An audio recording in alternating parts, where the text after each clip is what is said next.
ሰላም እንዴት ናችሁ? እንኳን አደረሳችሁ። ዛሬ ደግሞ እንደዚህ አጣፍጠን ቆንጆ አድርገን ለየት ባለ ዘዴ እኔ ለቤቴ በምሰራ ሁኔታ እንዲህ ያማረ መልኩ ሁሉ ቆንጆ የሆነ የበርበሬ ድልህ በቤቴ አሰራር እንሰራለን።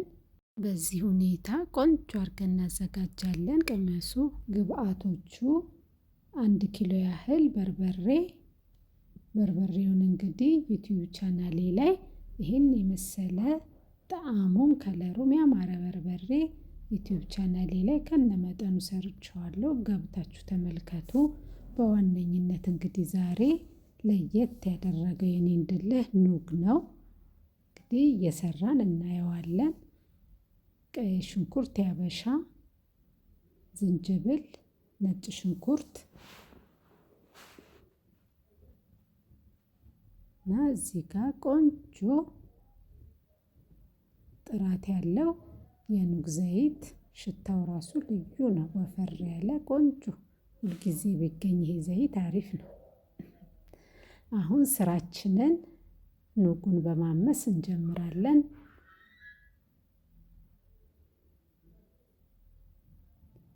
ኑጉን ስናምሰው በደንብ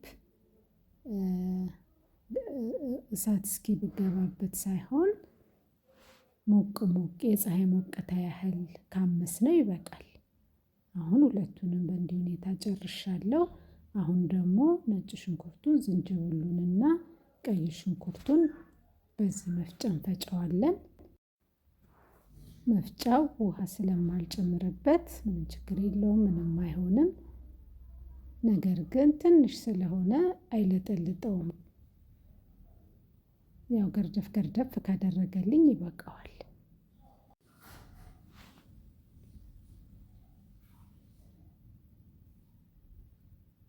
ይኸው በእንደዚህ ሁኔታ ተፈጭቷል። አሁን ደግሞ ይሄንን ጠራርጌ ኑጉን እፈጫለሁ።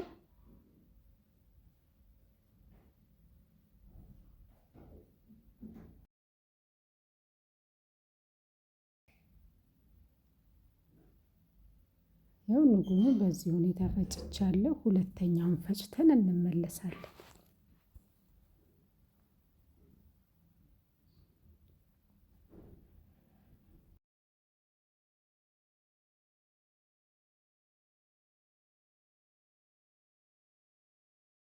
ውሃ ጥጃለሁ። ውሃው ላይ የፈጨነውን ነጭ ሽንኩርት፣ ዝንጅብልና ቀይ ሽንኩርቱን እንጨምራለን።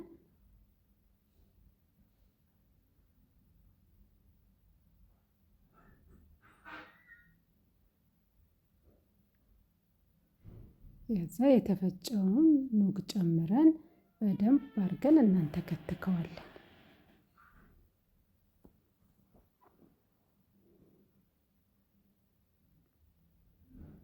በውሃ ከምንሰራ እንደዚህ እያደረግን ቆንጆ ጣዕምና ወዝ ያለው የበርበሬ ድልህ በቤታችን ጥሩ አድርገን እናዘጋጃለን። አሁን ይበቃዋል።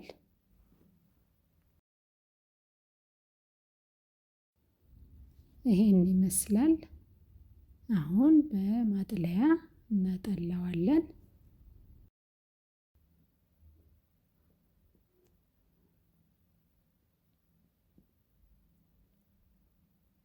አጥልለን ጨርሰናል። አሁን የተወሰነ የኑጉን ውሃ ጨምረን እንጥዳለን።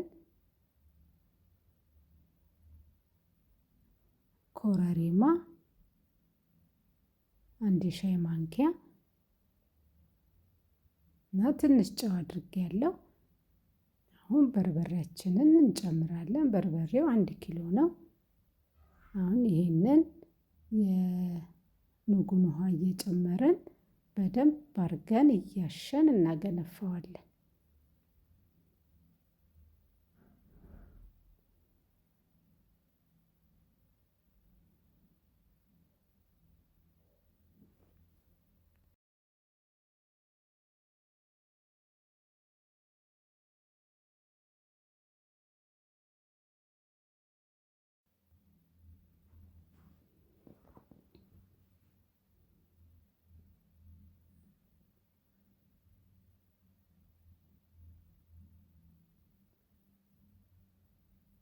እንደዚህ በእንደዚህ ሁኔታ ልክ የኑጉን ውሃ እየጨመርን እየላግን በደንብ አድርገን ካሸነው በኋላ ሲበስል ይሄ በርበሬ የሚለውን ሽታ ይተዋል እና ከለሩም ጠቆር እያለ ይመጣል። ሲበስል ግን በደንብ እየላግን እላዩ ላይ ያለው ውሃ እስኪጠፋ ድረስ በደንብ ማሸት አለብን። አሁን ስቶቭን ቀንሼዋለሁ። ቀዝቀዝ ባለ ሙቀት ነው እንደዚህ የምንልገው እንዳይዝብን ተጠንቅቀን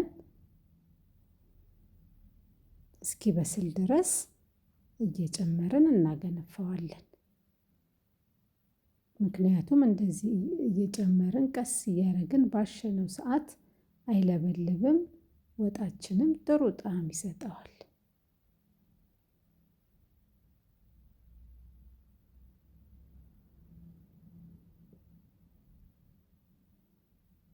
አሁን ከለሩንም እየቀየረ ነው፣ እየበሰለ ነው።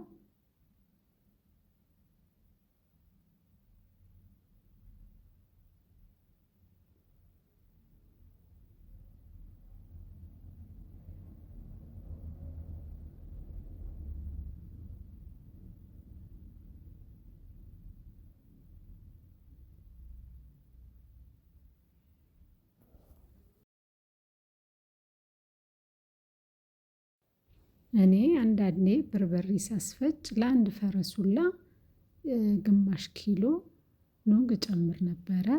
ቆንጆ ነው የሚሆነው። ለወዙና ለጣዕሙም ጥሩ ነው። አሁን በቅቶታል። የተወሰነ ዘይት እጨምርበታለሁ።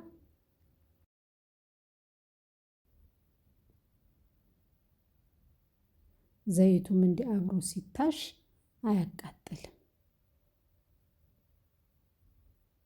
ከዛ ምግባችንን በምንሰራበት ጊዜ ዶሮም ሊሆን ይችላል። በአጠቃላይ ቀይ ወጥ በምንሰራ ሰዓት የምንፈልገውን መጠን እያደረግን እንደዚህ ድልሁን ከሰራን በኋላ ለማቁላላት ብዙ ጊዜ አንወስድም። ጣዕሙ ደግሞ በዋነኝነት ጣዕሙ ነው እና በዚህ ድልህ የተሰራ ዶሮ ታየኝ። እስቲ እንግዲህ እናንተም በቤታችሁ እንዴት እንደምትሰሩ ሌላ ዘዴ ካለ ንገሩኝ። እኔ የማውቀውን አካፍያችኋለሁ። አሁን በቅቶታል። ስቶቡን አጥፍቼዋለሁ። ይበቃዋል።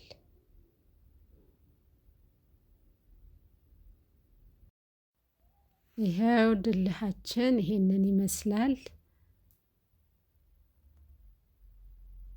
እንግዲህ አሁን ከላይ ያፈሰስኩበት የኑግ ዘይቱን ነው። እንደዚህ ስናስቀምጥም ስንሰራም ዘይት ብናደርግበት እየተብላላ እየሄደ እንደ አዋዜም አድርገን መጠቀም እንችላለን። አሁን እንቀምሳለን። የተባረከ ይሁን። ቅመሱና አስተያየት አትጽፉም። አሁን ደግሞ እኔ እቀምሳለሁ።